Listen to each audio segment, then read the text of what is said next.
அனைத்து நல்லுள்ளங்களுக்கும் வணக்கம். நான் உங்கள் ரவிக்குமார். இன்னைக்கு தமிழக செய்திகள். ஏன்னா தமிழகத்துக்கான புதிய அத்தியாயம் தொடங்கி இருக்கிறது. இந்த நொடி இந்த கணம் அப்படின்னு சொல்லிட்டு காலையில் 10 மணிலேருந்து ஸ்டார்ட் ஆகிடுச்சு இல்லையா. பட் விஜய் அவர்கள் தமிழக முதல்வராக பொறுப்பேற்றிருக்கிற ஜோசப் விஜய் அவர்களுக்கு வாழ்த்துக்கள் சொல்லிட்டு நம்ம இந்த பதிவை ஸ்டார்ட் பண்ணிடலாம். ஏன்னா நாளே வழக்கமாக எதிர்கட்சிகள்லாம் ஏன்னா ஆளுங்கட்சி தாங்க எதிர்கட்சி, எதிர்கட்சி தாங்க ஆளுங்கட்சி இப்போது நிலைமைகள் இல்லையா. அதனால் ஆதரவு கொடுத்த கூட்டணி கட்சிகள்லாம் சாதாரண கண்டனம்லாம் இல்லை, தனது கடும் கண்டனம், கண்ணை குத்துற கண்டனத்தை தெரிவித்திருக்கிறாங்க. எனக்கு விஜய் அவர்கள் விளக்கம் அளிக்க வேண்டும். எப்படி நீங்கள் இதெல்லாம் சொல்லக்கூடாது, அதெல்லாம் சொல்லக்கூடாது, எப்படி நீங்கள் சொல்லலாம், இல்லை எப்படி நீங்கள் கையெழுத்தே மக்களை ஏமாத்திட்டீங்க நீங்கள் என்ற மாதிரி பல விமர்சனங்களை இந்த பக்கம் அள்ளி வீசியிருக்காங்க நாளே. அதனால் சம்பவம் நல்லா சிறப்பாக தான் இருக்குது. வாங்க நண்பர்களே, வீடியோ பதிவுக்குள்ளே போகலாம். ஸோ வீடியோக்குள்ளே போகிறதுக்கு முன்பு நீங்கள் நம்ம சேனலை சப்ஸ்கிரைப் பண்ணலாம். சப்ஸ்கிரைப் பண்ணிட்டு வாங்க, மறக்காம பெல் பண்ண கிளிக் பண்ண ஆல் ஆப்ஷன்ஸ் கொடுங்க. வீடியோக்குள்ளே போகலாம்.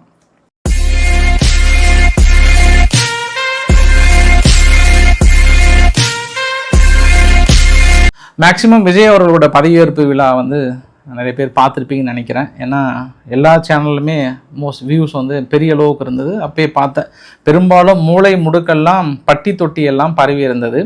அவரோட பதவியேற்பினுடைய வீடியோ அந்த லைவ் பெரிய அளவுக்கு போயிருந்தது, பார்க்க முடிஞ்சது. அதில் ஸ்பெஷலாக அந்த பதவியேற்பில் பார்த்தோம் அப்படின்னா, அவர் அந்த பதவியேற்றுக்கு வரும்போது எப்படி கொஞ்சம் மனப்பாடமாக எல்லாத்தையும் பேசினாருன்றது பெரிய ஆச்சரியமாக இருந்தது. அதுக்கப்புறம் அந்த பதவியேற்பில் பார்த்து படிங்கன்னு அவர் சொன்ன விஷயம் ஒரு ஷாக்கிங்காக பார்த்தேன். நான் இது வரைக்கும் நிறைய பதவியேற்பிலெல்லாம் பார்க்கும்போது எல்லாம் பார்த்து தான் அப்படி படிச்சுட்டு இருப்பாங்க. பட் அவர் ஏற்கனவே மனப்பாடம் பண்ணிட்டார் போல். நம்மளாம் எஸ்ஏ படிக்கிறதுக்கே ரொம்ப கஷ்டமாக இருக்கும். பட் அவெல்லாம் எப்படி பண்ணாங்கன்னு தெரியல. அது ஒரு ஆச்சரியமான விஷயம். இன்னொரு விஷயம் என்னென்னா, இப்போ நிறைய பேர் மாற்றம் வேணும்னு நினைக்கிறவங்களுக்கான ஒரு நம்பிக்கையை கொடுத்துருக்கிறாரா அப்படின்னா, ஒரு வார்த்தை என்னென்னா, மக்கள் பணத்திலிருந்து ₹1 கூட நான் எடுக்க மாட்டேன், இந்த விஜய் தப்பு பண்ண மாட்டேன், அப்படி தப்பு பண்ண விட மாட்டேன். அது யாராக இருந்தாலும் சரி, என்னோட அரசியல் இருக்கக்கூடிய நபர்களாக இருந்தாலும் ஒரு ஆட்டம் ஆடி பார்த்தலாம் நினைச்சிங்க அப்படின்னா அதை இப்பயே எரேஸ் பண்ணிடுங்க. இது முழுமையாக சிங்கிள் கண்ட்ரோல், அந்த லாபி இந்த லாபி அப்படின்லாம் இல்லை, முழுமையாக சிங்கிள் கண்ட்ரோல்ன்றாரு. ஸோ இதுக்கு முன்னே இருந்ததோ அதுக்கு முன்னாடி இருந்ததோன்னா, ஒரு முதலமைச்சர் அப்படின்னா அதை சுற்றி ஒரு லாபி இருக்கும், அங்கங்கே பர்சன்டேஜ் அடிப்படையில் இருக்கும். அதை மீன் பண்ணி சொல்கிறாரா அப்படின்ற இன்னொரு ஆங்கிளையும் பார்க்க முடிகிறது. வழக்கமாக பதவியேற்பு விழா அப்படின்னும் போது முதலமைச்சரோட உரை ரேராக தான் பார்க்க முடியும். ஏன்னா இது மத்திய அரசோட ஃபங்க்ஷன் இது. ஏன்னா அவர் பதவியேற்பு விழா ஆளுநரோட ஃபங்க்ஷன் இது. பதவியேற்பு விழா செஞ்சு வைக்கிறாரு. ஆனால் அதில் கடைசியாக விஜய் அவர்கள் பேசின விஷயம் ஒரு 13 நிமிஷம் பேசினார். 13 நிமிஷம் மக்களோட ஒரு கனெக்டடாக இருந்தது. ஆனால் அதில் ஒரு பெரிய விஷயமா சொல்லப்பட்டது, கஜானாவை காலி பண்ணிட்டாங்க, தொடச்சி எரிஞ்சிட்டு போயிட்டாங்க, என் தலையில் சுமை ஏற்றிட்டு போயிட்டாங்க, அதையெல்லாம் நான் பார்த்து பண்ண வேண்டியதாக இருக்குது, எனக்கு கொஞ்சம் டைம் கொடுங்க, நான் கொஞ்சம் அப்சர்வ் பண்ணணும், வெள்ளை அறிக்கை நான் வெளியிட போகிறேன், முழுமையாக எல்லா துறைகளிலும் எவ்வளோ இருக்குது, எவ்வளோ வரப்போகுது, எந்த அளவுக்கு நாங்கள் அடுத்து பண்ண போகிறோன்றதை முழுமையாக நான் வெளியிட போகிறேன்ற மாதிரி சொன்னாங்க. அப்போ இந்த வெள்ளை அறிக்கை வெளியிடும் போது தான் கூட்டணி கட்சிகளுக்கு கொஞ்சம் சுருக்குன்னு இருக்கும். ஏன்னா அவங்க ஆதரவு கொடுத்து வந்ததுனால கூட்டணி கட்சிகள் அதுக்கு எதிர்ப்பு தெரிவித்திருக்கிறாங்க. உடனடியாக திமுக ரியாக்ட் பண்ணாங்க. அது என்ன ரியாக்ட் பண்ணாங்கன்றது நான் வரக்கூடிய பதிவில் சொல்கிறேன் நான். பட் இந்த வெள்ளை அறிக்கை விவகாரம் பொறுத்த வரைக்கும் நான் இந்த பக்கம் நிறைய பேருக்கு சொல்லணும்னு நினைக்கிறேன். நான் ஒவ்வொரு ஆட்சியாளர்கள் வரும்போதும் இந்த மாதிரியான வெள்ளை அறிக்கை வெளியிடுவாங்க எப்போவுமே. இதே திமுக அரசு 2021 வரும்போது வெள்ளை அறிக்கை வெளியிட்டாங்க. அதற்கு முன்பு ஜெயலலிதா அவர்கள் ஒவ்வொரு முறை பதவியேற்கும் போதும் வெள்ளை அறிக்கை வெளியிடுவாங்க. இது ஒரு வழக்கமான ஒன்று தான், புதுசு அப்படின்லாம் சொல்ல முடியாது. ஏன்னா அதுக்கு முன்னாடி இருக்கிற கஜானா எந்த அளவுக்கு இருக்குது, எந்த அளவுக்கு முன்னாடி அரசாங்கம் மக்கள்கிட்ட பொய் சொல்லியிருக்காங்களா, உண்மை சொல்லியிருக்காங்களா, ஒன்றுமே இல்லை, நாங்கள் இதுலேருந்து ஸ்டார்ட் பண்ண போகிறோன்றத வழக்கமாக எல்லாமே சொல்லக்கூடிய விஷயம்தான். அதை நம்ம புதுசாக பார்க்க முடியாத ஒன்று. ஆனால் அதுக்குன்னு வெள்ளை அறிக்கை கேட்டால் ஏற்கனவே டிஆர்வி ராஜா அவர் தான் தொழில்துறை அமைச்சராக இருந்தார். வெள்ளை அறிக்கைன்னா உங்களுக்கெல்லாம் A4 சீட்டு தான் தூக்கி கொடுக்கணும் அப்படின்ற வீடியோ பதிவு இன்னைக்கு பெரிய வயலாக இருந்தது. ஒரு எதிர்கட்சி தலைவர் கேட்கிறார், அவருக்கு புரியுற அளவுக்கு ஒரு ஸ்டேட்மெண்ட், ஒரு வெள்ளை அறிக்கை வச்சிருக்கேன் நான். எதிர்கட்சி தலைவருக்கு புரியுற ஒரு நல்ல ஒரு வெள்ளை அறிக்கை இப்போ எப்போ வேணா கொடுக்கலாம், இதுதான் அவருக்கு புரியும், இப்படி கொடுத்தாதான் புரியும் அவருக்கு. பரவாயில்லையா? உள்ள போய் பார்த்தா தான் தெரியும் எது எந்த நிலைமையில இருக்குன்னு, என்ன இருக்கு என்ன இல்லை, எது எந்த நிலைமையில இருக்கு, எது எந்த நிலைமையில இல்ல. சோ அதையெல்லாம் பார்த்துட்டு உங்களுக்கு ஒரு வெள்ளை அறிக்கையா அதை வெளியிடணும்னு நான் நினைக்கிறேன். அதுக்காக இந்த மாதிரி வெள்ளை அறிக்கைலாம் இல்லப்பா அப்படின்ற மாதிரி சொல்ல முடியுது, பார்க்க முடிகிறது. முதல் 3 கையெழுத்து என்ன போட்டிருந்தார் அப்படின்னா 200 யூனிட் மின்சாரம் இலவசம். அதுலயும் ஒரு சில விஷயங்கள்லாம் வந்தது, அதுக்கு தெளிவு கொடுத்துருக்காங்க. பெண்களின் பாதுகாப்பை உறுதி செய்ய சிங்கப்பெண் சிறப்பு படை அப்படின்றத ஒன்று உருவாக்கியிருக்காங்க. போதைப் பொருள் பழக்கத்தை முற்றிலுமாக ஒழிக்க போதைப் பொருள் தடுப்பு அலகுகள்லாம் ஸ்டேஷன் வந்து உருவாக்கப்படும் அப்படின்னு. இதில் நான் ரொம்ப தீவிரமாக இருப்பேன், முழுக்க முழுக்க என்னுடைய கட்டுப்பாட்டில் மட்டும்தான் இருக்கும் அப்படின்னு சொல்லியிருந்தாரு. இன்னொன்று, இந்த பதவியேற்பு விழாவில் நான் பார்த்த பெரிய ஆச்சரியப்பட்ட விஷயம் என்னன்னா, மீது எல்லா பதவியேற்புலையும் வந்து உட்கார்ந்துட்டு இருந்தாரு. ஆனால் செங்கோட்டையன் அவர்கள் பதவி ஏற்றுக்கும் போது மட்டும் நின்றுட்டே இருந்தார். விஜய் அவர்கள் நின்றுட்டே தான் பார்த்தாரு, அதுக்கப்புறம் உட்காந்தாரு. அவரை பற்றி ஏதோ ராகுல் காந்தி அவர்கள்கிட்டையும் வந்து சொல்லியிருந்தார். அது அந்த வயது முதிர்வு ப்ளஸ் வந்து ஒரு சீனியர் பர்சன். அது இல்லாமல் இது ஒரு லெசன். வாழ்க்கையில் ஒரு சில எடுக்கிற முடிவுகள் ஒரு சிலருக்கு வந்து நல்ல சாதகமாகவும் அமையும், நல்லபடியாகவும் அமையும். அதன்படி இன்னைக்கு செங்கோட்டையன் கூட இருக்கிறவங்களாம் வந்து நம்மளும் போயிருக்கலாமே அப்படின்ற ஒரு எண்ணத்தை வந்து உருவாக்கி இருக்குன்னு நினைக்கிறேன் நான். ஏன்னா அவர் ஆரம்பத்தில் விஜய் அவர்கள்கிட்ட போய் சேரும்போது பல எள்ளி நகையாடுனாங்க நிறைய பேர் வந்து.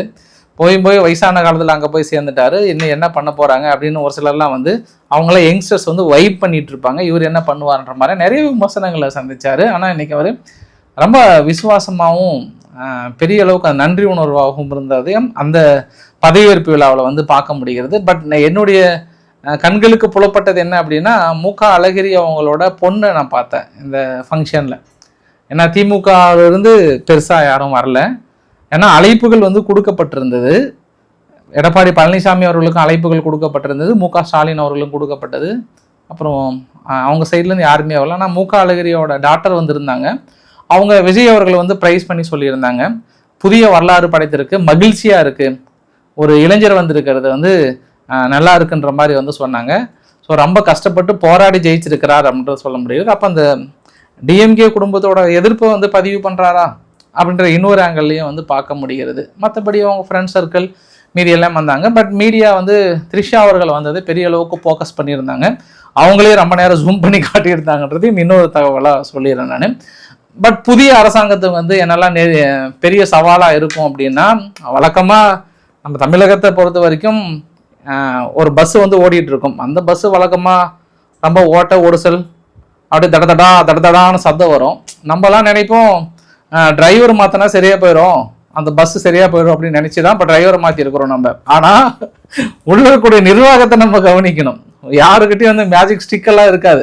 விஜய் அவர்களே வந்தாலும் வந்து அவ்வளோ சீக்கிரம் அரசு அதிகாரிகள், இந்த வந்து ப்ராஜெக்ட் பண்ணுறவங்க, பாலம் கட்டுறவங்க எல்லாமே வந்து கமிஷன்லேயே வாழ்ந்து பழகினவங்கள அது அவ்வளோ சீக்கிரம் திருத்த முடியுமா, இல்லை மாற்றிட முடியுமா, இல்லை அவங்க உங்களை மாற்றுறாங்களா, நீங்கள் அவங்கள மாற்றுறாங்களா, இதெல்லாம் வந்து பெரிய சவாலான விஷயமா இருக்கும். ஒவ்வொரு ஓட்டையாக அடைச்சி அந்த பஸ்ஸை சிறப்பான முறையில் கொண்டு போகிறது பெரிய சிக்கலாக காரணம் நிதி நெருக்கடி. அப்புறம் மத்திய அரசை வேறு சமாளிக்கணும். இது வேறு பியூரா மத்திய அரசு எதிர்த்து தான் ஆட்சி பண்ணுறேன் அப்படின்லாம் வந்து கொஞ்சம் அது ரிஸ்க்காக தான் இருக்கும். எப்போவுமே அரவணைச்சு போனால் நிதிகள் வர்றதுக்கு வாய்ப்புகள் இருக்குது. இல்லை வழக்கமாக திமுகவுடைய ஸ்டைல் அந்த இடத்துல எடுக்க முடியுதான்றதையும் பார்க்க முடிகிறது. ஏன்னா இன்னைக்கு காலையில் பதவி ஏற்கும்போது கூட ஃபஸ்ட்டு வந்து வந்தே மாதரம் பாடல்களையும், அதுக்கப்புறம் தேசிய கீதமும், அதுக்கப்புறம் 3வது வந்து தமிழ் தாயை வாழ்த்து பாடப்பட்டது. இங்கே தமிழ் ஆர்வலர்கள்லாம் வந்து கொதிச்சு எழுந்துட்டாங்க. முடிஞ்சு அவ்வளோதான். ஆதரவு கொடுத்த கட்சிகள்லாம் நான் வந்து நாளைக்கு வாபஸியாக வாங்குறேன், எனக்கு விளக்கம் கொடுத்தே ஆகுன்ற அளவுக்குலாம் டென்ஷனாகி எமோஷனலாகி பேசியிருக்காங்கன்னா பாருங்கள். அதை பற்றியும் பேச போகிறேன். அப்புறம் ஆதரவு கட்சிகளோட நிபந்தனைகளையும் கொண்டு போகணும். அரசு நிர்வாகம் வாக்குறுதிகளை நிறைவேற்றணும், எதிர்கட்சிகளை சமாளிக்கணும், மக்களினுடைய அதீத எதிர்பார்ப்பு இது ரொம்ப முக்கியம். ஏன்னா இப்போ ஓவர் ஹைப்பை வந்து கிரியேட் பண்ணியிருக்காங்க டிவிகேவுக்கு. ஒரு மேஜிக் ஸ்டிக்கை வந்து வச்சு எல்லாத்தையும் வந்து கரெக்ட் பண்ணிட முடியும், எங்கே போனாலும் லஞ்சம் இல்லாமல் ஒரு உருவாக்கிட முடியும் அப்படின்னா அது பொறையோடி காணப்படுகிற ஒரு விஷயம். அது மக்களோட மக்களாக அது வந்து நம்ம எப்படி சாப்பாடு சாப்பிட்றது வந்து 3 வேளையும் ஒரு முக்கியமோ அது மாதிரி வாழ்ந்துட்டு இருக்கிறது லஞ்சம் என்பது. அதையெல்லாம் தாண்டி எவ்வளோ சீக்கிரம் ஒழிக்க முடியும், இல்லை கூட இருக்கிற நட்பு வட்டாரங்கள் அந்த அளவுக்கு கொண்டு வராங்களா அப்படின்றது பார்க்க முடிகிறது. பட் இதில் என்ன அப்படின்னா, அந்த 3வது தமிழ் தாய் வாழ்த்து 3வதாக பாடப்பட்டதுக்கு ஃபர்ஸ்ட் டிஎம்கே வந்து கண்டனம் தெரிவித்தாங்க. கடுமையான கண்டனம். தமிழ் தாயை புறக்கணிச்சிட்டாங்க, தமிழகத்தையே புறக்கணிச்சிட்டாங்க. இது எப்படி முதல் நாளே வந்து மத்திய அரசுக்கு விசுவாசத்தை காட்டிட்டார் இவர் அப்படின்ற ஒரு கடுமையான விமர்சனத்தை பார்க்க முடிகிறது. அப்புறம் சிபிஐ சிபிஐ வந்து ஆளுநர் மாளிகை எப்படி வந்தியமாறன் பாடல பாடலாம், எனக்கு ஆளுநர் மாளிகை வந்து விளக்கங்கள் கொடுக்கணும் அப்படின்ற மாதிரி சொன்னாரு. அதை விட ரொம்ப முக்கியம் வந்து வைகோ டென்ஷன் ஆயிட்டாரு இன்னைக்கெல்லாம். இன்னைக்கு வந்து காலையில இருந்து சாப்பிட்டு இருக்க மாட்டாருன்னு நினைக்கிறேன். அந்த அளவுக்கு எமோஷனலாகி ஒரு மாதிரி அவர் கண்ணு கலங்கிட்டார். எனது தாய் தேர்தல் நாட்டில் தமிழ்நாட்டுக்கு உரிமை இல்லையா, என்னங்க ஃப்ளோவில் மறந்துடுச்சு. தமிழ் தாய் வாழ்த்தை எப்படி நீங்க மறக்கலாம், ஆஹா ஓஹோ அப்படின்னாரு. அப்புறம் ஆளுநர் ஷானவாஸ் அவர்கள் அவர் கொஞ்சம் ரொம்ப சப்போஸ் விசிக்கு அந்த பக்கம் வந்து அவர் திமுக ஜாயின் பண்ற ஐமில் இருக்கிற மாதிரி ஏற்கனவே வந்து சொல்லியிருந்தாரு. அவர் அவ்வளோதான், தமிழ் தாயும் சரி தமிழ்நாட்டையும் தள்ளி விட்டுட்டாங்க அப்படின்ட்டாரு. ஃபைனலாக திருமாவளவன் அவர்கள் என்ன சொல்லிட்டாங்கன்னா, ஏற்புடையதல்ல, இதை வந்து என்னால் ஒத்துக்கவே முடியாது, விஜய் அவர்கள் எனக்கு விளக்கம் கொடுத்தே ஆகணும், எனக்கு விளக்கம் கொடுத்தே ஆகணும், யார் இது தப்பு பண்ணாங்க, எப்படி இந்த தப்பு பண்ணாங்க, எப்படி நிகழ்ந்தது என்றுட்டாங்க. ரைட்டு, இப்போ கூட்டணி கட்சிகள் எல்லாமே வந்து மார்க்சிஸ்ட், சிபிஐ, சிபிஎம், விடுதலை சிறுத்தைகள் 3 கட்சிகளும் சாதாரண கண்டனம்லாம் தெரியாது, கடும் கண்டனத்தை தெரிவிச்சிட்டாங்க. அப்ப நம்ம என்ன புரிஞ்சுக்கணும் அந்த இடத்துல? ரைட்டு, இப்ப நாளைக்கே விஜய் அவர்கள் வந்து ஹச்சுன்னு திரும்பிட்டார்னா, ஆங்கில எழுச்சில் தும்பிய விஜய் அவர்களை உங்களுக்கு கொடுக்கிற நான் ஆதரவை வாபஸ் வாங்குறேன் அப்படின்னு சொல்றதுக்கு வாய்ப்புகள் இருக்கு. என் தாய்மொழியான தமிழில் நீங்கள் தும்ப வேண்டும் அப்படின்ற மாதிரிலாம் நாளைக்கு இது வருங்காலங்களில் இந்த மாதிரி சின்ன சின்ன பிரச்சனைகள் அப்படின்னு பார்த்தோன்னா, இது சின்ன பிரச்சனை இல்லை பாஸ், இது பெரிய பிரச்சனைன்றாங்க. அதை விட இன்னொரு விஷயம் என்னன்னா, கஜானா எப்படி நீங்க காலின்னு சொல்லலான்னு கேட்கிறார். யாரு? விடுதலை சிறுத்தையோட கட்சி திருமாவளவன் அவர்கள் வந்து கஜானா காலின்னு சொல்லிலாம் மக்களை பயன்படுத்தக்கூடாது, தமிழகத்தினுடைய வளர்ச்சியை தான் கவனம் செலுத்துங்க, பணம்லாம் இருக்கு சரியா, அதை வேலையை பாருங்கன்றாங்க. அப்ப இன்னைக்கு நாளே வந்து சுவாரஸ்யமா தான் இருந்தது. பட் நான் இந்த இடத்துல ஒரே ஒரு கேள்விதான், ஆர்கியூமெண்ட் பண்ண விரும்பல. 2021 தமிழக முதல்வராக ஸ்டாலின் அவர்கள் பொறுப்பேற்கும் போது முதல்ல தேசிய கீதம் பாடினாங்க, அதுக்கப்புறம் தான் தமிழ் தாய் வாழ்த்து பாடினாங்க. இப்ப ரீசெண்டா ஆளுநர் ரவி அவர்கள் வந்து தேநீர் விருந்து ஒன்று வச்சாரு, அதுல ஸ்டாலின் அவர்கள் கலந்துக்கும் போது கூட ஃபர்ஸ்ட் தேசிய கீதம் பாடினாங்க, அதுக்கப்புறம் தான் வந்து தமிழ் தாய் வாழ்த்து பாடினாங்க. இந்த மாதிரி நீங்க நிறைய ஃபங்க்ஷன்லாம் போயிட்டு நீங்க கூகுளில் சர்ச் பண்ணாலும் சரி, யூடியூப்ல சர்ச் பண்ணி போனாலும் சரி, இதுக்கு முன்பு திமுக அரசனுடைய ஆளுநருடைய ஃபங்க்ஷன் எல்லாமே இதுதான் நடந்தது அப்படின்றதையும் ஒரு குறிப்பிடத்தகுந்த விஷயமா சொல்லிட்டு, பிப்ரவரி 11, 2026 உள்துறை அமைச்சகம் வந்து ஒரு புதிய விதி ஒன்று வகுக்கிறாங்க. அந்த விதியின்படி ஜனாதிபதி கவர்னர்கள் பங்கேற்கும் விழாவில் வந்தே மாதரம் முதலில் பாட வேண்டும் அப்படின்ற ஒரு விதி இருக்கு. பட் அதுல வந்து ஒரு சில இடத்துல வந்து சலுகைகளும் கொடுத்துருக்காங்க. அந்த சலுகைகள் அடிப்படையில் தான் இன்னைக்கு டிஎம்கே என்ன சொன்னாங்கன்னா, அவங்க வெஸ்ட் பெங்கால்ல பாடினாங்களா வந்தே மாதரம், பாடல இல்லை அப்படின்ற ஒரு கோரிக்கையும் வைக்க முடிகிறது. ஆனா ஒரு ரூல் கிரியேட் பண்ணியிருக்காங்க, இது மாதிரி பாட்டை பாடியே ஆகணும்ன்றது. பட் ஆளுநர் பதவியேற்பு விழாவில் வந்து இதை வந்து எக்ஸ்பெக்ட் பண்ணியிருக்காங்க. இவங்க ஏற்கனவே நடந்ததுதான் நிகழ்ந்திருக்கு. பட் இதை கொஞ்சம் அப்படி இப்படின்னு சொன்னாதான் அது கரெக்டாக இருக்குமோன்ற நான் இன்னொரு ஆங்கிள்லையும் பார்க்குறேன் நான். ஏன்னா இதற்கு முன்பு இதே மாதிரி ஆளுநர் ஃபங்க்ஷன் எல்லாமே வந்து ஃபர்ஸ்ட் தேசிய கீதமும் அடுத்து தமிழ் தாய் வாழ்த்து தான் பாடினது. எங்க கான்ட்ராவர்சி வந்தது அப்படின்னா, இங்கு ஆளுநர் அவர்கள் கலந்துக்கும் போது இவங்க தேசிய கீதம் கேட்டதுக்கு ஃபர்ஸ்ட் நாங்கள் தமிழ் தாய் வாழ்த்துன்னு பாடினதுல இங்க சட்டசபையில தான் பெரிய அளவுக்கு இது வந்து விவகாரமாக வெடித்தது சமீப காலமாக. சரி, நம்மளுக்கு பாடல் முக்கியமா இல்லை மக்கள் நலன் முக்கியமா இருந்தாலும் எனக்கு பாடல் தான் முக்கியம், எனக்கு தமிழ் தாய் வாழ்த்து தான் ஃபர்ஸ்ட் பாடணும், நான் தமிழை எப்படி நீங்கள் புறக்கணிக்கலாம் என்ற ஒரு கோரிக்கை இந்த பக்கம் வலுவாக எழுந்து ஆரம்பித்து விட்டது. ரைட்டு, நாளே ரொம்ப சிறப்பாக தான் இருக்கு அப்படின்னு நினைச்சேன் நான். பட் எல்லாரும் அந்த முந்தைய சுச்சுவேஷனை போய் பாருங்க பாஸ், இப்பெல்லாம் வந்து நிறைய வளர்ந்துருச்சு.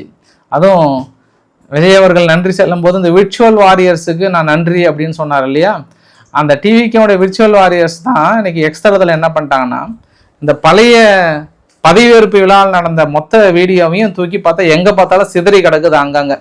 ஃபர்ஸ்ட் தேசிய கீதம் பாடணும், அதுக்கப்புறம் தமிழ் தாய் வாழ்த்து பாடினதும் இருக்கு. அதுல இன்னொரு விஷயம் என்னன்னா, அந்த 200 யூனிட் வந்து ஃப்ரீ அப்படின்ற விஷயத்தையும் வந்து ஃபர்ஸ்ட் எல்லாம் என்ன நினைச்சுக்கிட்டாங்கன்னா, 500 யூனிட் பயன்படுத்துறவங்களுக்கு மேல போயிட்டாங்கன்னா அது ஃப்ரீ இல்லைன்னு நினைச்சிட்டு கடுமையான எதிர்ப்புகள், மக்களை ஏமாற்றி விட்டார், ஆச்சா போச்சா ஹோச்சான்ற மாதிரிலாம் பயங்கரமான எதிர்ப்பெல்லாம் தெரிவிச்சாங்க. அதுக்கப்புறம் ஒரு விளக்கங்களை கொடுத்தாங்க. இல்லை 500 யூனிட் உள்ள பயன்படுத்துறவங்க வரைக்கும் வந்து 200 யூனிட் ஃப்ரீ. ஒட்டுமொத்தமாக 2,40,00,000 வீட்டு இணைப்புகளில் 2 கோடி இணைப்புகள் வந்து 500 யூனிட் கீழே தான் யூஸ் பண்ணுறாங்க. அதனால பெரும்பான்மையான மக்கள் 2 கோடி மக்கள் இருக்கிறதுனால 500 யூனிட் உள்ளக்கிறவங்களுக்கு 200ம் 500 யூனிட் மேலே போயிட்டா அதுவுமே 100 யூனிட் ஃப்ரீ அப்படின்ற ஒரு அனௌன்ஸ்மெண்ட்டை வந்து கொடுத்துருக்காங்க. அதுக்கப்புறம் பேசினவங்கெல்லாம் கொஞ்சம் ஸ்ட்ராங் ஆகிட்டாங்க. இருந்தாலும் எங்களுக்கு சிலிண்டர் வந்தாகணும், நாளையிலேருந்து வந்தாகணும், நாளையிலேருந்து எங்களுக்கு 2500 ரூபாய் நாளைக்கு காலையில் அக்கௌண்ட்டில் கிரெடிட் ஆகணும், அந்த கண்டிஷனில் இந்த பக்கம் இருக்காங்க. பட் இந்த ஒரு அறிவிப்பு, மின்சார அறிவிப்பை பொறுத்த வரைக்கும் 200 யூனிட் ஃப்ரீ இருக்கு இல்லையா, அதை வந்து சிபிஐஎம் வந்து நாங்கள் வரவேற்கிறோம், மனதார வரவேற்கிறோம்னாங்க. அரசாங்கம் என்ன சொன்னாங்கன்னா 1730 கோடி எங்களுக்கு அடிஷ்னலாக செலவாகும் முந்தைய திட்டத்தில் இருந்து, அதை நாங்கள் செயல்படுத்த போகிறோன்னு இருக்காங்க. 65 போதைப் பொருள் தடுப்பு மையங்களை உருவாக்குறாங்க அப்படின்னு சொல்லியிருக்காங்க. 37 காவல் நிலையங்களும் 9 மாநகரங்கள் தடுப்பு படை வந்து உருவாக்கப்படும் அப்படின்ற மாதிரிலாம் வந்து சொன்னாங்க. பட் அது ஆக்டிவாக கொண்டு போனாங்கன்னா அது ரொம்ப சிறப்பாக தான் இருக்கும், பார்க்கலாம் நம்ம. ஏன்னா ஏற்கனவே கலால் துறை அப்படின்னு ஒன்று இருக்குங்க, அதுவுமே இதே மாதிரி போதைப் பொருள் தடுப்பு துறை தான். பட் காவல்துறையில் கலால் துறை கேட்டு வாங்குறாங்க அப்படின்னாவே அவங்க ஃபேமிலியை வந்து செட்டில் பண்ணுறதுக்கு தான் வாங்குறாங்கன்னு அர்த்தம். அதாவது அவ்வளோ அது உள்ள லஞ்சம் கொட்டி கிடக்கிறது, அந்த அளவுக்கு வந்து லட்சக்கணக்கில் வாங்குவாங்க கலால் துறையில். இந்த மாதிரி போதைப் பொருள் தடுப்பு பிரிவுக்குன்னு உருவாக்கப்படுறது தான் இது. வெளிப்படையாக எல்லா காவல்துறைக்கும் தெரிஞ்ச விஷயம்தான் இல்லையா. அதனால் அது மாதிரி மாறிடாமல் இது எஃபெக்டிவாக மக்கள் மத்தியில் ரீச் ஆச்சு அப்படின்னா அது நல்ல விஷயமா தான் இருக்கும்ன்றதே நான் இப்போ அடிஷ்னலாக பதிவு பண்ணுறேன். ஏன்னா நிறைய சப்போஸ் உங்கள் ஃபேமிலியிலே யாரிலே காவல்துறைகள் இருந்தாங்கன்னா கேட்டு பாருங்கள். கலால் துறை அப்படின்றது என்பது அது கிட்டத்தட்ட ஒரு திருடும் துறை அப்படின்ற மாதிரி தான் இருக்கும். அது அந்த அளவுக்கு வந்து திருட ஆரம்பிப்பாங்க, சும்மா முடுக்கி திருடுவாங்க, பெரிய அளவுக்கு இருக்குன்றது ஒரு கூடுதல் தகவல். ஸோ இதில் டிஎம்கே வந்து என்ன நேரடியாக சொன்னாங்க அப்படின்னாங்கன்னா 10 லட்சம் கோடிக்கு மேல் கடன் வாங்கி கஜானாவை துடைத்து விட்டு சென்றுள்ளது அப்படின்றத இவங்க டிஎம்கே சார்பாக என்ன சொன்னாங்கன்னா, கடந்த 5 ஆண்டுகளில் நாங்கள் வந்து எந்த ஓரவஞ்சனையும் இல்லாமல், அதாவது நிறைய திட்டங்கள் நிறைவேற்றணும். மத்திய அரசு வந்து நகி சுத்தமாக சிங்கிள் பைசா எங்களுக்கு கொடுக்கல. ஐயோ நகின்னு சொன்னாலும் தப்பு, அப்புறம் ரொம்ப தப்பாயிடும், தமிழ் தாய் வாழ்த்து பிரச்சனை இருக்குது. அதனால் என்ன சொல்கிறாங்கன்னா, சுத்தமாகவே மத்திய அரசு கொடுக்காம நாங்கள் இவ்வளோ திட்டங்களை நாங்கள் செயல்படுத்தியிருக்கோம். அதனால் பணம் இல்லைன்னுலாம் சொல்லாதீங்க, நுணுக்கமான அறிவுகளையும் நுணுக்கமான விஷயங்களையும் கற்றுக்கிட்டீங்க அப்படின்னா நிறைய நிறைவேற்றலாம். அதுக்கு மனசு வேணும் பாஸ், மனசு வேணும் அப்படின்னு சொல்லி இருக்காங்க. அந்த 10 லட்சம் கோடிக்கான கடன்களையும் எங்களோட திட்டங்களை பார்க்கணும். அதை நாங்கள் ஏற்கனவே எங்ககிட்ட எவ்வளோ கடன் இருக்குன்னு தெரிஞ்சுதான் நீங்கள் தேர்தல் அறிக்கையை வெளியிடுறீங்க. அப்போ தேர்தல் அறிக்கையிலே வந்து நிறைவேற்ற முடியுமா முடியாதான்னு உங்களுக்கு தெரியுமா தெரியாதா? அப்போ மக்களை ஏமாத்த தான் நீங்கள் அறிக்கைகளை விட்டீர்களா அப்படின்னு திமுக தரப்புல கொதிச்சு இருந்துட்டாங்க. தங்கம் தென்னரசு அவர்கள் இன்னும் கொஞ்சம் டென்ஷனாகவே இருந்தாலும் எமோஷனாகவும் இருந்தார். ஆஹா நாளே இந்த பக்கம் 6 அடிச்சு நம்ம பக்கம் தள்ளி விட்டாங்களே, அதை நம்ம மறுபடியும் 6 அடிக்கணுமே அப்படின்ற ஆங்கிளில் அவங்க பயங்கரமான எதிர்ப்புகள் பார்க்க முடிகிறது. பட் கடன் விவகாரத்தில் வந்து 2020-21 திமுக அரசாங்கம் பொறுப்பேற்கும் போது 4.56 லட்சம் கோடியாக இருந்தது. 26-27 அவங்க வெளியேறும் போது எவ்வளோ வந்ததுன்னா 10.71 லட்சம் கோடி. இது வரைக்கும் ஆண்ட அரசாங்கத்திலே வந்து திமுக தான் அதிகமான அளவுக்கு கடன் வாங்கியிருக்காங்கன்றது ஒரு கூடுதல் தகவல். அதற்கு திமுக சார்பாக என்ன சொன்னாங்கன்னா, பொருளாதார ரீதியாக நாங்கள் வளர்ந்துருக்கிறோம். ஒரு நாடு வந்து கடன் இல்லாத நாடு அந்த நாடுமே கிடையாது வேர்ல்டில். கடன் வந்து திறமைகளுக்கு ஏற்ப வாங்குவாங்க. இப்போ மத்திய அரசே இருக்குன்னா ஆரம்ப கட்டத்தில் இருக்கிறத விட இப்போ அவங்களுடைய கடன் அதிகமாக இருக்குது. அதெல்லாம் காரணம் என்ன, வளர்ச்சியை நோக்கி செல்கிறது இந்த கடன் அப்படின்ற ஒரு விளக்கத்தை வந்து கொடுத்துருந்தாங்க. இருந்தாலுமே கடனுக்காக எவ்வளோ செலுத்தணுன்றது ரொம்ப முக்கியம். ஜெயலலிதா பீரியடில் அவங்க வந்து இருக்கும்போது கரெக்டாக அவங்க இறக்கிறதுக்கு முன்னாடி வரைக்குமே வந்து 2.11 லட்சம் கோடி வந்து கடன் இருந்தது. 18,000 கோடி வருஷத்துக்கு கடன் மட்டும் கட்டுறோம். அதுக்கப்புறம் எடப்பாடி பழனிசாமி அவர்களும் ஒரு இப்போ வேறு திமுகலேயே போய் சேர்ந்துக்கிட்டார் இல்லையா, அதனால் அவர் பேர் அப்படியே கொஞ்சம் ஹோல்டு பண்ணலாம். அவங்க இருந்த வரைக்கும் எவ்வளோ பண்ணாங்க, ஏன் ஹோல்டு பண்ணேன் எனக்கு டக்குன்னு அவர் பேர் வந்து ஃப்ளோவில் வரல, அதனால் சொல்கிறேன் நான். 4.85 லட்சம் கோடி வந்து வாங்கியிருக்காங்க கடனாக. 44,000 கோடி வந்து கொடுத்துருக்காங்க. அதாவது நம்ம வருஷத்துக்கு கடன் தொகையை வந்து கட்டிட்டு இருக்கிறோம். அதே ஸ்டாலின் அவர்கள் பெரிய லெவல்னா 10.71 லட்சம் கோடி வருஷத்துக்கு மட்டும் நம்ம 70,849 கோடி அளவுக்கு நம்ம கடன் கட்டிட்டு இருக்கிறோம். இது ஒரு பெரிய சுமையா பார்க்குறாங்க. அதனாலதான் இன்னைக்கு ஒவ்வொரு 9 பேர் அமைச்சர்களாக பொறுப்பேற்றுக்கிட்டாங்கல்ல, அவங்க எல்லாம் என்ன சொன்னாங்கன்னா, நாங்கள் வெள்ளை அறிக்கை வந்து முழுமையாக பார்த்துட்டு எது பாசிட்டிவ் எது நெகட்டிவ்னு ஃபுல்லாக நாங்கள் அறிக்கை வந்ததுக்கப்புறம் தான் நம்ம பார்க்க போகிறோம் அப்படின்ற மாதிரிலாம் வந்து பெரிய அளவுக்கு சொல்கிறாங்க. இந்த விஷயம் முடிஞ்சதுக்கப்புறம் வந்து தலைமை செயலகத்துக்கு போனார். தலைமை செயலகத்துக்கு போகும்போது அவருக்கு சிறப்பான வரவேற்பு கொடுக்கப்பட்டது. அங்கே போயிட்டு ஒரு கையெழுத்தெல்லாம் போட்டு முதல்ல தனக்கான தனி செயலாளர்கள் வந்து 2 பேர்த்த வந்து நியமித்திருந்தார். அதாவது ஏற்கனவே ஸ்டாலின் அவர்கள் இருந்ததை விட தூக்கிட்டு அடுத்து வேற ஆள் வந்து 2 பேர்த்த வந்து போட்டிருக்காங்க. அது இல்லாமல் அங்கே அடுத்தடுத்த கூட்டங்கள் வந்து நிதிநிலைக்கான ஒரு கூட்டங்கள் நடத்தப்பட்டது. அப்புறம் வந்து பெண் பாதுகாப்பு வந்து காவல்துறைக்கான ஐஜி சார்பாக அவங்க தனியாக ஒரு கூட்டம் நடத்தப்பட்டது. அப்புறம் போதைப் பொருள் எப்படி நடத்துறது, ஒவ்வொரு துறைக்கான ஒரு கூட்டம், இது மாதிரி அடுத்தடுத்து வந்து 3 to 4 கூட்டங்கள் தனியாக நடத்திட்டு அங்கே பெரிய அளவுக்கு அவங்க டிஸ்கஸ் பண்ணிட்டு அங்கிருந்து நேராக வந்து பெரியார் திடல் ஒன்று இருந்தது, கி வீரமணி அவர்கள். ஆனால் எலெக்ஷன் சமயத்தில் அதுக்கு முன்னாடி சமயத்தில் விஜய் அவர்களை கடுமையாக விமர்சனம் பண்ணதில் கி வீரமணி அவர்கள் முதல் லிஸ்ட்டில் இருந்தார், டாப்பில் இருந்தார். விஜய் அப்படின்ற மாதிரிலாம் பயங்கரமாக சொன்னார், நடிக்க தெரிஞ்சவனுக்கு ஆள வேண்டுமா அப்படின்ற மாதிரிலாம் சொன்னார். ஆனால் அவரை போய் பார்த்தார் அப்படின்றது வந்து ஒரு கூடுதல் தகவலாக பார்க்க முடிகிறது. தற்போது வந்த செய்தி, எதிர்க்கட்சி தலைவராக உதயநிதி ஸ்டாலின் அவர்களை வந்து தேர்ந்தெடுத்திருக்கிறாங்க. எதிர்க்கட்சி தலைவராக அடுத்து இனிதான் ஆட்டமே ஆரம்பம் அப்படின்ற மாதிரி பயங்கரமாக ஃபயர் விட்டுட்டு இருக்காங்க இந்த பக்கம். ஏன்னா மற்றவங்க மாதிரிலாம் கிடையாது, உதயநிதி வந்து ரொம்ப ஷார்ப்பு, பயங்கரமான ஷார்ப்பு. அவர் எப்படி சமாளிக்க போகிறாருன்னு தெரியல அப்படின்ற மாதிரிலாம் இந்த பக்கம் திமுக தரப்பில் ஃபயரை விட்டுட்டு இருக்காங்க. இந்த பக்கம் விர்ச்சுவல் வாரியர்ஸ் வந்து வாங்க வாங்க உங்கள் எல்லா ஃபயரையும் நாங்கள் பார்த்துக்குறோம் அப்படின்றாங்க இவங்க தரப்பில் இருந்து. ஆனால் இன்னொரு விஜய் அவர்களுக்கு ஒரு ஆதரவான ஒரு ஆறுதலான செய்தி என்னன்னா, கிட்டத்தட்ட இந்த கூட்டணி கட்சிகள் ஒரு 6 பேர் வந்து எங்களால் தான் ஆட்சி இயங்குதுன்னு சொல்லிட்டு இதுக்கப்புறம் ரொம்ப நாள் மிரட்ட முடியுமான்னா அது கொஞ்சம் டவுட்டு தான். CV சண்முகம் அவர்களோட தலைமையில் 34 பேர் விஜய் அவர்களுக்கு ஆதரவு கொடுப்பதாக கிட்டத்தட்ட கட்சியை உடையிற கண்டிஷனில் இருக்குன்ற மாதிரி ஆல்மோஸ்ட் ஒரு நெக்கில் இருக்காங்க. கட்சியை உடைச்சி இந்த பக்கம் கொண்டு வராங்க. எடப்பாடி பழனிசாமி அவர்கள் அவருடைய எம்எல்ஏ மீதி இருக்கிற எம்எல்ஏவும் மாவட்ட செயலாளர்களையும் அவசரமாக அழைப்பு விடுத்திருக்காங்க. அதனால இவங்க மாறி வந்துட்டாங்கன்னா இந்த மாதிரி மிரட்டல்லாம் கொஞ்சம் குறைவதற்கு வாய்ப்புகள் இருக்கு. அவரும் கொஞ்சம் நிம்மதியாக ஆட்சி நடத்துறதுக்கு வாய்ப்புகள் இருக்கு. பார்க்கலாம் நம்ம. இல்லைன்னா அது வரைக்கும் டெய்லியும் கண்டென்ட் தான். இன்னும் நாளைக்கு என்ன பதவியேற்பில் என்னென்ன பண்ண போறாங்கன்றதையும் நம்ம பார்க்க வேண்டிய ஒரு விஷயமாக இருக்கிறது. ஆனால் உலகம் என்பது உருண்டைங்க. நாளைக்கு வந்து இதே நிலைமை நீங்கள் வந்து எதிர்பார்த்துறாதீங்க. நாளைக்கு வந்து அதாவது யார் ஒருத்தர் வந்து பெரிய அளவுக்கு யார் எங்கே பேசினாலும் சங்கின்னு சொல்லுகிற அதே குரூப் தான் நாளைக்கு வந்து பிஜேபி கூட சேர்றதுக்கும் வாய்ப்புகள்லாம் ரொம்ப அதிகங்க. என்றைக்குமே இல்லைன்னுலாம் நினைச்சிடாதீங்க. நான் முதல் முறையாக வந்து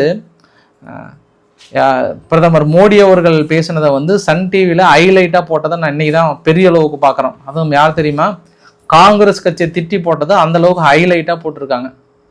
பயங்கர ஹைலைட்டாக போட்டு, ஏன்னா 24 வருஷமாக கூடவே பயணித்த ஒரு கட்சிக்கு வந்து கிட்டத்தட்ட 30 ஆண்டுகளாக உழைத்திருக்கிறாங்க. காங்கிரஸுக்காக அவங்க உழைத்திருக்கிறாங்க திமுக. ஆனால் அதையெல்லாம் மறந்துட்டு முதுகில் குத்தி இருக்கு, மிகப்பெரிய அளவுக்கு முதுகில் குத்தி இருக்கு அப்படின்ற மாதிரிலாம் சொல்லிட்டு அந்த 24 ஆண்டையும் தாண்டி கிட்டத்தட்ட 30 வருஷமே இருக்கும்.